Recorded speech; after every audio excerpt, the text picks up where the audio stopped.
Welcome to my another video'. ভাদ মাহত সকলো ঘৰতে নামঘৰৰ পৰা হয়তো অলপ মাহ প্ৰসাদ আহেই। আমাৰ ঘৰতো আছিলে, সেইকাৰণে ৰেচিপি এটা ট্ৰাই কৰি আপোনালোকতো শ্বেয়াৰ কৰোঁ বুলি ভাবিলোঁ। এইফালে অলপ চব্জি কাটি ভেজিটেবলছ অলপ গ্ৰাইণ্ড কৰি ল'লোঁ আৰু এইফালে কুকাৰতে বনাম বুলি ভাবিলোঁ। সেইকাৰণে কুকাৰটো পাতি অলপ তেলতে পাঁচফোৰণ দি ডালচেনি দি আৰু অলপ পিঁয়াজ দি ফ্ৰাই কৰি ল'লোঁ। আৰু নৰসিংহটো মোৰ ফেভৰেট, সেইকাৰণে মই য'ত ত'ত দিওঁৱেই প্ৰায় পাৰিলে। আদা ৰচুন অলপ খুন্দি পানী দি দিলোঁ আৰু যোনখিনি পেষ্ট বনাইছিলোঁ সেইখিনি অকণমান তেলতে ফ্ৰাই কৰিলোঁ। যেতিয়ালৈকে অইলটো ছেপাৰেট হৈ নাযায় তেতিয়ালৈকে আপোনালোকে ফ্ৰাই কৰিব।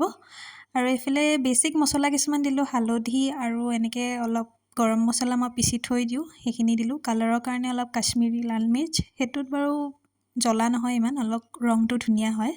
মাজে মাজে অকণমান লৰাই থাকিব, লগত খাবলৈ ৰুটিকে বনাওঁ ভাবিলোঁ, দুখন হোৱাকৈ আৰু এইফালে লৰাই থাকোঁতে তেলটো প্ৰায় ছেপাৰেট হৈ গৈছিলে, সেইকাৰণে প্ৰসাদখিনি দি দিলোঁ।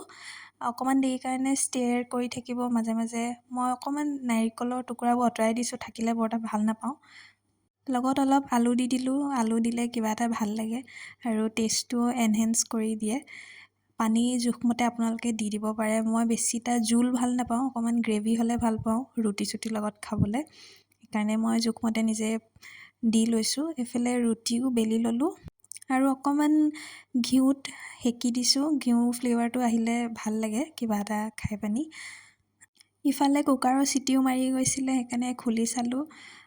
দেখিবলৈতো ভালেই লাগিছিলে মোৰ ভাগৰ, যিহেতু মই কনচিষ্টেঞ্চি বিচাৰিছিলোঁ সেইটো কনচিষ্টেঞ্চিয়ে আহিল বাৰু।